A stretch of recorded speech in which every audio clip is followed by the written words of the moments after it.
Assalamualaikum warahmatullahi wabarakatuh. Perkenalkan, nama saya Vira Ramadianti, NIM E 2018-1019. Di sini saya akan menjelaskan mengenai hubungan maqasid syariah dan makanan halal.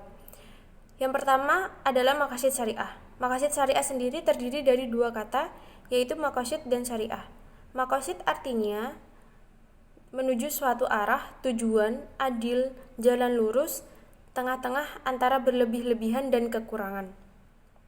Syariah sendiri adalah jalan menuju sumber air, atau dapat kita artikan menjadi jalan menuju sumber pokok kehidupan. Nah, dari pengertian di atas bahwa dapat disimpulkan yang dimaksud dengan maqasid syariah sendiri adalah tujuan segala ketentuan Allah yang disyariatkan kepada umat manusia. Maqasid syariah secara substansial mengandung maslahah, atau dengan kata lain bahwa maslahah menjadi dasar maqasid syariah. Maslahah secara umum dapat diartikan sebagai kebaikan dan kesejahteraan. Kemaslahatan yang diimplementasikan dalam maqasid syariah sendiri dalam produk halal ini merupakan kunci utama yang menjadi sandaran utama makanan halal dan pengembangan produk halal lainnya. Maqasid syariah makanan halal merupakan rahasia-rahasia yang terdapat di balik hukum syara, menuntun dan mewajibkan individu muslim untuk mengonsumsi dengan tujuan menegakkan agama Allah Subhanahu wa taala dan kemaslahatan manusia. Nah, dalam menegakkan ini berpedoman pada 5 unsur pokok. Ya, ada hifzuddin, menjaga agama; hifzun nafs, menjaga jiwa; hifzul akal, menjaga akal; hifzun nas, menjaga keturunan; dan hifzul mal, menjaga harta. Sebelum kita membahas mengenai 5 unsur pokok dalam maqasid syariah dalam makanan halal, perlu kita ketahui apa sih makanan halal itu.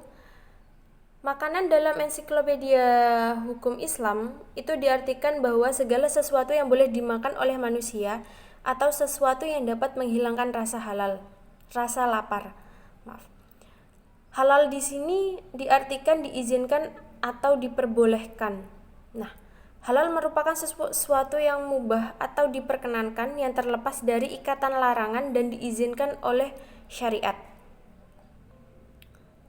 Dalam Al-Quran surat Al-Ma'idah ayat 88 dijelaskan bahwa manusia diperintahkan atau diwajibkan untuk mengonsumsi makanan yang halal dan thayyib. Kemudian mari kita deskripsikan mengenai 5 pokok kemaslahatan dalam makanan halal. Yang pertama adalah hifzuddin atau menjaga agama. Nah, di sini dalam peringkat daruriyat sendiri implementasinya ini merupakan mengonsumsi makanan halal merupakan perintah Allah secara langsung. Hikmah dan kebaikan mengonsumsi makanan halal adalah menjauhkan diri dari siksa api neraka, menjaga kesehatan anggota badan, mendatangkan kecerdasan akal, dan dikabulkannya doa-doa. Dalam peringkat hajiyat, melaksanakan ketentuan agama dengan mengonsumsi makanan sekedarnya pada saat lapar dan berhenti sebelum kenyang. Jadi kita tidak boros atau berlebih-lebihan. Dalam peringkat tahsiniyat, di sini kita dianjurkan untuk mengikuti petunjuk agama guna menjunjung tinggi martabat manusia dalam beretika dalam mengonsumsi makanan halal itu sendiri. Yang kedua adalah hifzun nafs atau menjaga jiwa. Dalam peringkat daruriyat sendiri, ini seperti memenuhi kebutuhan pokok berupa makanan dan minuman pada kondisi normal, atau pada saat keadaan darurat ini wajib memakan apa saja demi menyambung hidup. Sedangkan pada tingkat hajiyat ini seperti mengonsumsi makanan yang lezat atau menambah gizi. Sedangkan pada tingkat tahsiniyat, mengonsumsi makanan dan minuman ini tidak mengancam atau mempersulit kelangsungan kehidupan manusia itu sendiri. Yang ketiga adalah hifzul akal atau menjaga akal. Nah, di sini dalam peringkat daruriyat, manusia itu diharamkan mengonsumsi makanan dan minuman yang memabukkan, yang dapat mengancam dari akal itu sendiri. dalam peringkat hajiyat memenuhi semua makanan dan minuman yang mengandung alkohol. Jadi kita itu harus menjauhi semua makanan dan minuman yang dapat merusak atau menyebabkan hilangnya akal.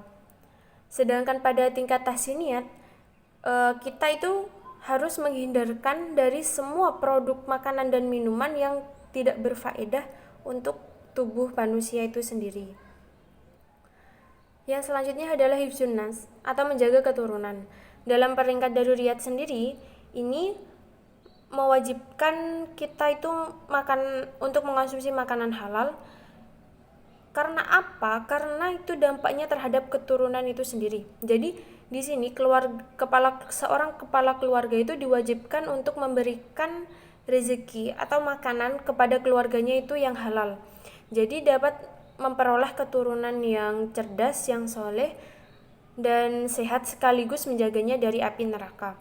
Dalam peringkat hajiyat sendiri, seperti menjauhi dan mencegah untuk tidak mengonsumsi produk yang subhat, yang tidak jelas halal dan haramnya.